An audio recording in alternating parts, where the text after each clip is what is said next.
Brian Parrish, and this is the first in a long line of training that we're going to have together in regards to health and wellness and principles regarding strength, endurance, lifestyle, and fuel. So today's topic is about nutrition in our fast-paced world, and I want to take a couple moments to set this up properly because such a simple topic is not that simple. We live in a world that does not promote health and wellness when it comes to nutrition.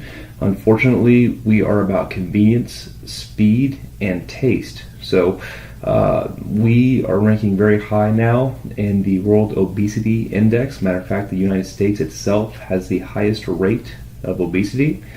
And at this point in time, we are currently making up roughly 14% of the world's obesity rate. So when we talk about such a simple topic as nutrition, this may seem simplistic. However, we are not doing this very well as a country. So this is something that needs to be taken seriously, and it's something that I hope that with this presentation, you guys take away something in this presentation that allows you to implement it into your life and allows you to live healthier, happier, and better lives. So with that being said, let's get going. I want you to find your mean. And by your mean, I mean mental stress, emotional stress, activity, type, time, and intensity, nutritional stress. And what I mean by mean is typically we think of mean as the average. And when we say average, your life is really the aggregate results of your daily mental stress, emotional stress, the type of activity you do, and the type of food that you eat. So when we say find your mean, when you focus on reducing and or implementing healthy steps to help you control these four factors, you actually help find your mean. And by finding your mean, you actually create simple behaviors that will compound into bigger results.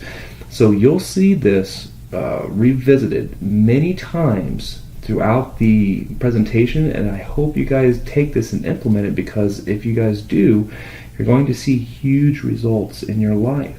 And that's why I put it in the first slides, because a lot of people don't take the time to see how these interrelate to each other. If you're eating from a stress-induced state, then you may have increased mental and emotional stress. If you are not working out as much, then you may notice that, hey, I may not be eating as healthy as I should be, and my type, time, and intensity of my activity is not matching the amount of nutrition that I'm putting in my body. So you have to be very careful with your mean, and by finding your mean and becoming aware of it, well, we know that awareness is the key to everything. Awareness is the ability to recognize one state. So find your mean, because if you find your mean and you create that awareness within yourself, you will start noticing that you are creating simple behavioral changes on a daily basis just by creating that awareness with yourself. All right, here's some quick facts when it comes to our nutrition, okay? Adult obesity. Since 1990, the obesity rate has tripled in the USA. Tripled. Nationally, nearly 38% of adults are obese, with 8% considered extremely obese. And now 1 in 4 adults, 25% of our adult population, is now type 2 diabetic. Think about that. When we think about our standard American diet, sad, we are killing ourselves. We have tripled in obesity since 1990. That is outrageous. In Harvard, in June 2017, they did a little study regarding what they call a toxic food environment, where they took hyper-palatable engineered junk foods that were flooding the market, and they basically engineered a controlled experiment that showed the effects of this junk food. Well, what they found a couple different things. One, it wasn't just about the food that we were putting in our body, it was about the marketing. Think about that. 38% of adults are already obese. So, with us literally killing ourselves, they turned their marketing towards children. They're looking at the next generation, and they're looking at you right now as a dollar sign. It's not about nutrition. It's not about oxidants. It's not about micronutrients. It's not about getting vitamins. It's not about getting us to a point where we are healthy, happy, satisfied, cognitively present people. It's about making money. And what Harvard found was they were engineering junk food with chemicals in it so that we would eat more of it. Proof is in the pudding. They created foods that disable the effectiveness of the hormone leptin. Leptin is your hormone that actually tells you when enough is enough. And if they create and engineer junk foods that depress the effectiveness of leptin, you're going to have the ability to eat more of it, i.e., more revenue for these companies. So with that study, they also took a look at, well, if they're engineering these type of junk foods, we're not getting the nutrients that we're getting, what's that doing to our physiology? And i.e., what's that doing to our minds? Well, we have increased pharmaceutical drug usage, including antidepressants and antipsychotics. So take a look at the fact that since 1990, our obesity rate has tripled in the U.S. Now, couple that with the fact that we are more depressed, we are more sedentary, and we are struggling as a people to get the proper nutrition into our bodies. And these companies, all right, and you know who they are using that. They do not care how you feel. They do not care what's going on in your life. They want you to eat their food. They want you to spend money on their junk food. The World Health Organization declares an epidemic in 2013. The USA accounts for the highest total obesity in the entire world. At the time that I made this presentation, it was 13%. We are closer to the 14% mark right now. We're about 13.8%. $73.1 billion. $73.1 billion has been spent on obesity health care since 2013. We have a total of 21 billion people that are now termed obese. This is an epidemic. We are not getting what we need. And because of our perceived lack of time, because of our perceived options, because of the cost of healthy food, we are getting fat, we are getting sick, and we are dying. It's time to take a stand. All right, so if that didn't shock you into reality, let's talk about obesity and earnings. Okay, so if we look at the adult ranges in cost of treatment, then we look at women of the BMI between 30 and 35. Okay, the cost to treat those individuals is roughly $2,500. They miss 6.3 days of sick day per year. Now, if we conversely take a look at women with BMIs over 40, then it's $6,700 of cost dollars for health care per year, with an increase to almost 23 days sick per year. Think about that. Think about sickness and increased obesity, increased inflammation, right? You're missing almost quadruple the days versus a healthy woman in the BMI range of 30 to 35. Now, conversely, men between 30 and 35, about $1,400, 2.3 days sick per year. Now, men with BMIs over 40, over $6,000 per year and 22 days sick per year. And here's the thing, employers are taking a look at these things. Okay, here's why. National Bureau of Economic Research, overweight women greater or equal to 13 pounds earn approximately less than $9,000 per year than their counterparts. The proof is in the pudding. If you're costing the company more money per year because you are overweight or obese, you're probably earning less than your counterparts. Obese women earn approximately $19,000 less per year. Obese women. So take that money and burn it. Okay? And then healthy women. With this National Bureau of Economic Research, take a look at this. Healthy women, all right, what they term healthy, make over $22,000 more per year than their counterparts who happen to be overweight or obese. And men are virtually identical. Okay, companies want to invest in healthy individuals, and a huge part of that is nutrition. Look at the cost of treatment. Look at what the individual is costing that company. Now here's the deal. Companies don't get a free pass here because we're working harder, we're working longer, right? We're eating more poorly, and here are the results, folks. There are so many more companies these days who are starting to take a look at health and wellness programs because their people are sick, because they're working longer hours, they're working harder than they've ever worked before, and these are the results. It's costing more money per year to keep these folks healthy. And the question is, does this grab your attention? If I could give you $22,000 more per year, whether you're male or female, just to be healthy, would that convince you to change behaviors in your nutrition? Would that convince you to take care of yourself? Because right now, you've got some things working against you. You're working hard. You're working long. You're perceiving that you have less time. You're making stagnant or less than what you should be making in most cases. Then on top of that, take a look at what you're doing to yourself. You're getting sick more often, per this research, and you're making less money. So it's not very easy to eat healthy when you're constantly sick because, one, you may not be able to afford it, and two, you've got lots of expectations on your shoulders. Does this grab your attention? All right, so in this, there's a feedback opportunity. So I'm not going to do this because it's just part of the live seminar. However, I want you guys to think about this, okay?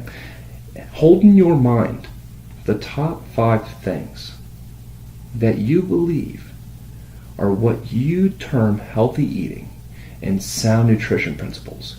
If you could take a list and make a list of 5 things that actually to you dictate that this is what I believe that healthy eating is, what would those things be? And we'll come back to it.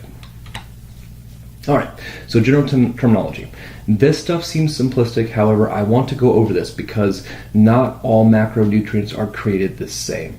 So when we talk about a macronutrient, we call that basically a substance that is required in large amounts by living organisms. These things we need to survive. If we do not eat these things, we die. What are some examples of carbohydrates, fats, and proteins? Basically, all 3 are needed for optimal health. Refined carbohydrates, I call this a no-go zone. So this is what our daily market is flooded with.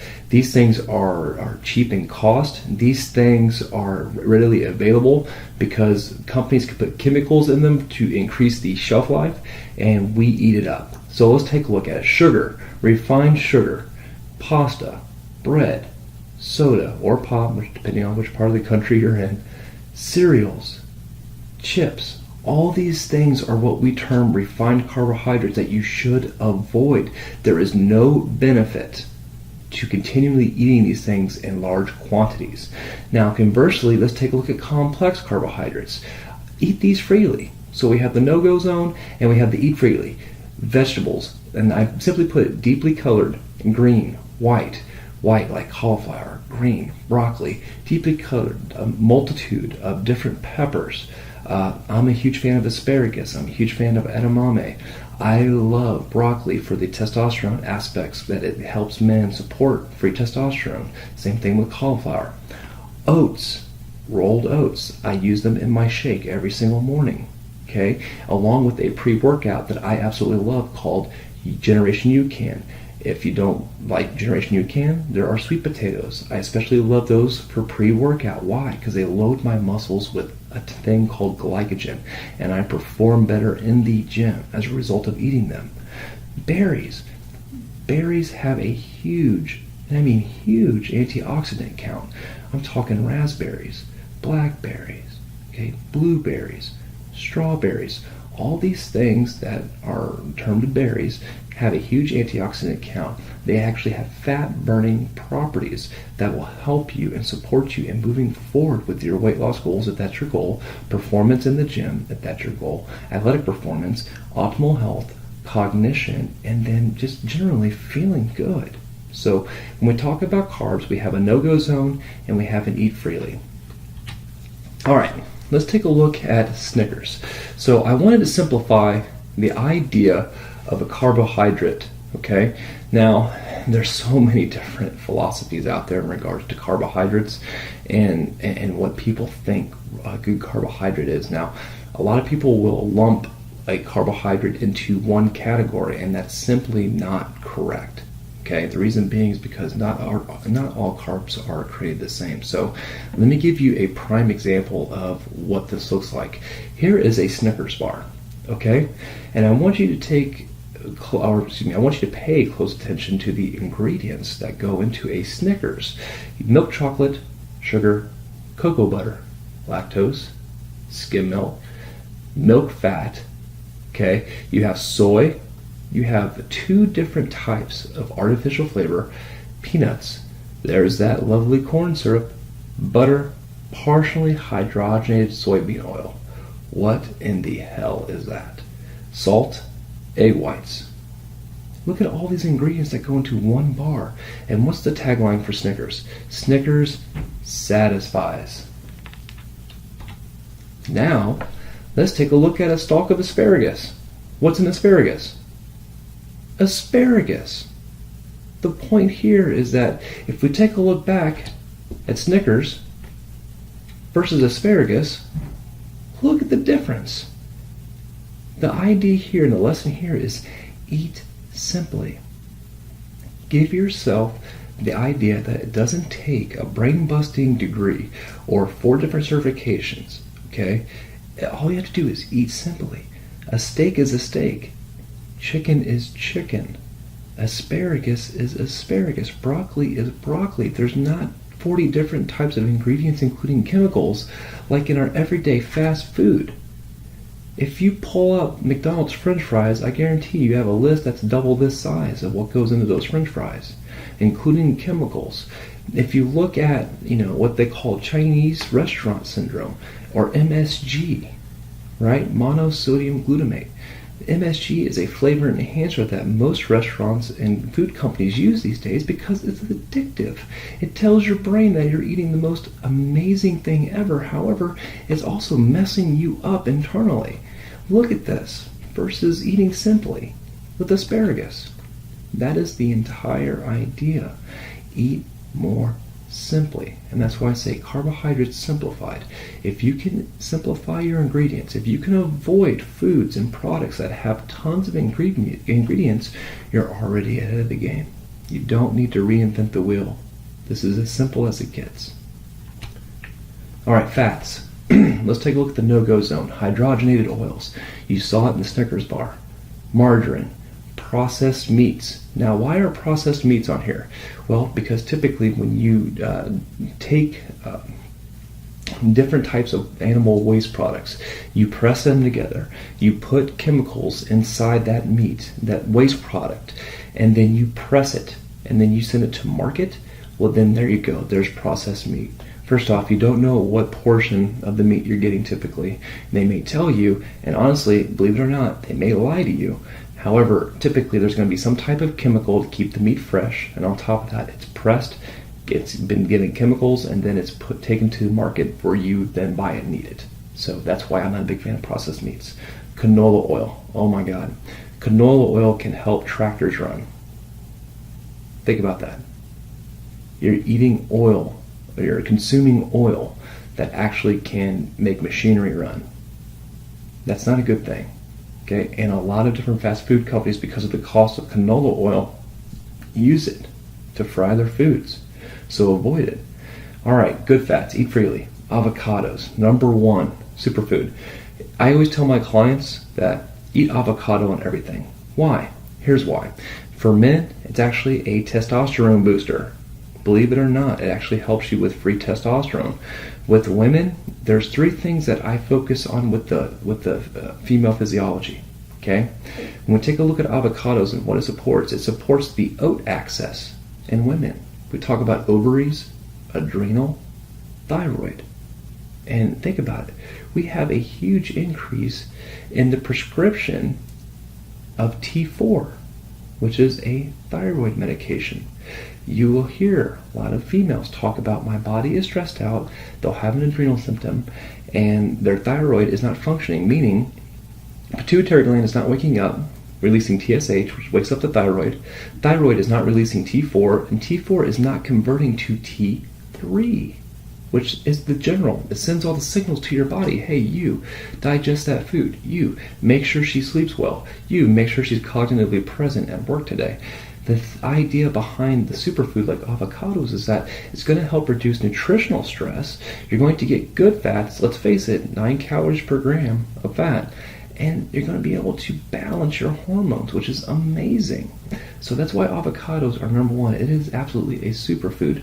Coconut oil, okay, medium chain triglycerides, amazing for performance in the gym, amazing for fat burning. Raw nuts, olive oil, salmon. I would actually consider salmon a superfood as well. We all need omega-3 fatty acids.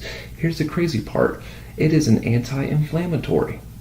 If you've got Hashimoto's, which is a stress syndrome, if you have anything going on inside your body that causes your body to inflame at a higher rate than a normal person, and you are struggling to lose weight, take a look at your nutrition.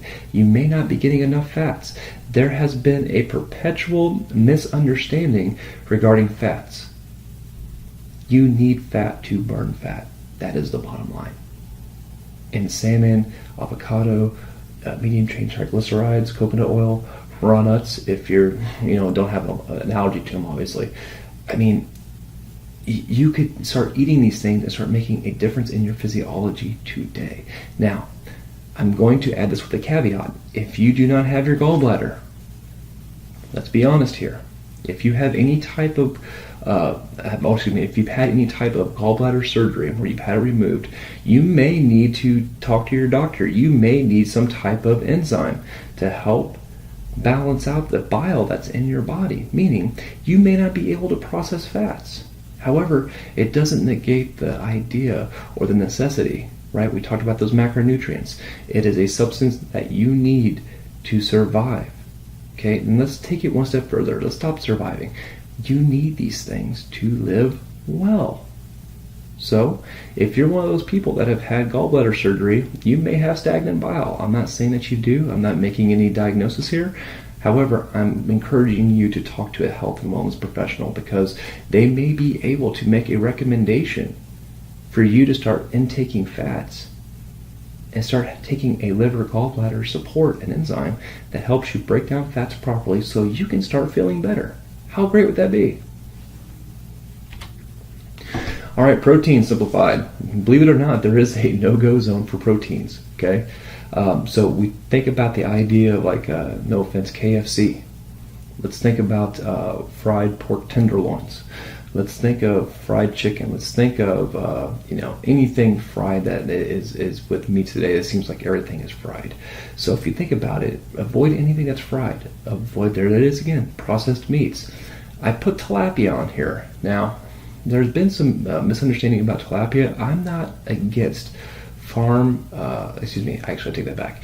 I am against tilapia that is farm raised. Okay? Now, tilapia that is wild, that's a totally different story. However, tilapia that's farm raised is typically a fish that eats its own feces, is fed corn, and is fed a bunch of chemicals to keep it alive and fat, and then killed and then sent to market. Think about that. You're getting a feces-eating fish, and you're ingesting it. You're taking it in. That's why tilapia is on here. And then excessive protein shakes or bars. Unfortunately, in today's society, we have South Beach Diet, we have a bunch of different network marketing companies that are marketing and recommending their brand of protein shakes. And they're saying all you have to do is drink 3 shakes per day or eat these bars and What we're missing out is on the idea of sound nutrition principles. Bars, shakes will not get you there. They may help you lose water weight, and then after a time, you may gain those things back. How many horror stories have you heard about these things? So I would highly recommend that you avoid excessive protein shakes or bars. Now let's take a look at good proteins. Steak, lean beef, right? Bison. As a joke, I put humans in here, right? That is absolutely a joke. I'm just kidding. Salmon, poultry breast. So when we take a look at the idea, remember the Snickers example versus the asparagus example.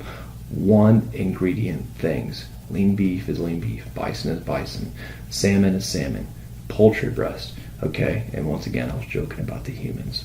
Forgive me for that one. It was a crude joke. All right, so earlier in the presentation, I asked you guys to take a look and then to internalize an idea of what you think healthy eating or healthy nutrition principles and what that means to you. Hopefully you took that seriously, because there's an opportunity for you to start shifting in your life. So today, just to recap, we took a look at the cost, right? The cost of eating unhealthy foods, the cost of what our country unfortunately is giving to us, right? The price of marketing, the price of the things that we're ingesting as a people due to our schedules, due to our busy lifestyles. We also took a look at some statistics, including the fact that the World Health Organization has declared an epidemic of nutrition, of obesity, of the things that are happening in our world. And then we started breaking down what it is to eat simply. Okay, so here's a couple different ways to help you shift your mentality when it comes to nutrition. Now, being a health and wellness fitness professional, I will say this: nutrition is the most simple yet the most difficult thing to master. Okay, your brain is built for survival. So when you start taking everything but the kitchen sink and throwing it at a client saying, well, you've got to eat healthy, you've got to do this, you got to do that, the brain becomes naturally resistant. And what happens is you're going to start noticing that people aren't following the program. So I highly recommend that you focus on the behaviors behind committing to change when it comes to your nutrition. Do not go all out. Okay? You may be saying to yourself, I am a committed person, I will go all in, I will do this. Okay, that's great. All right? However, very few people, honestly, are able to make a huge shift and basically instill every single principle that's needed to change your nutrition in one fell swoop. You need to make and commit to, and I mean truly commit to the idea of change. And by doing that, you focus on the behaviors behind the shifting. Okay? Take the idea of having to perfect it, take the idea of having to master it, throw it out the window. Okay? Look at these things that are on this slide. Pick two. Pick two of these things and commit to them this week. Because what you'll see is by taking two of them, if you look at this slide, look how many things I have on here, okay? If you attempted to do all of these in a week, you will most likely get frustrated, put it down, and go back to your old habits. Remember, your brain is built for survival. You have built habits and programs over the course of the past years. Do not attempt to do all this at once. Take my advice on this. Pick two from this list. Master those first, and then move on. I have seen countless individuals do that and create new habits. Their brains have accepted it. They have not taken it as a threat, have not become resistant, and simple shifts. 2 things weekly to help you commit to change. Reduce or eliminate eating out. Okay? I don't think I really need to explain it anymore. Okay, look at the food that they are pushing in front of your face. It's not even food. It's a bunch of processed chemicals. It's things to help their food, which is actually tasting kind of disgusting these days, and to help you enjoy it more. Okay, drink 1 gallon of water per day. That's a big one. Get this, water. It's what our body's made up of. The more you drink, the more inflammation you reduce. The more inflammation you reduce, the more fat you burn. The more fat you burn, the more muscle you maintain. You stay in an anabolic state versus a catabolic state, which is the antithesis of muscle building. Drink more water.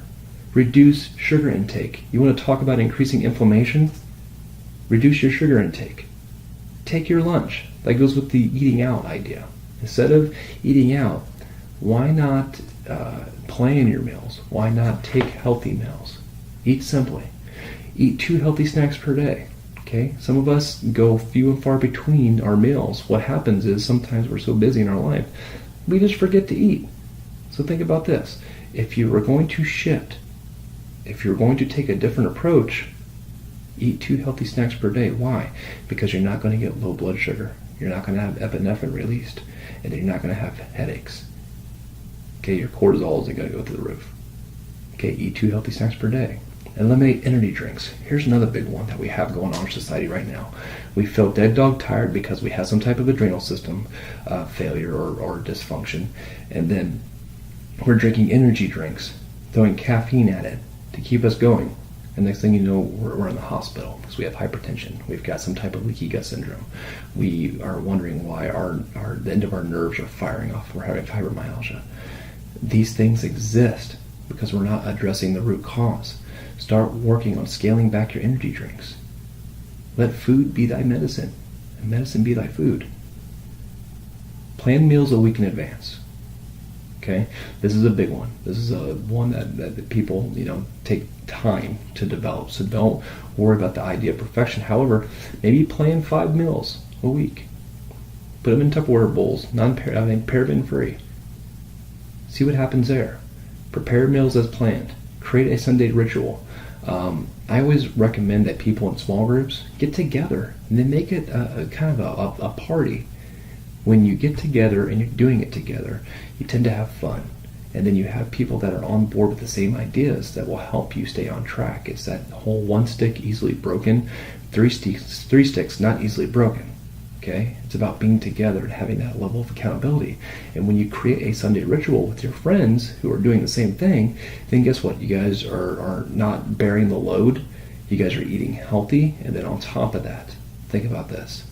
All right, if you're eating healthy, all right, you have accountability, you make it fun, you make it a game. You change your mind.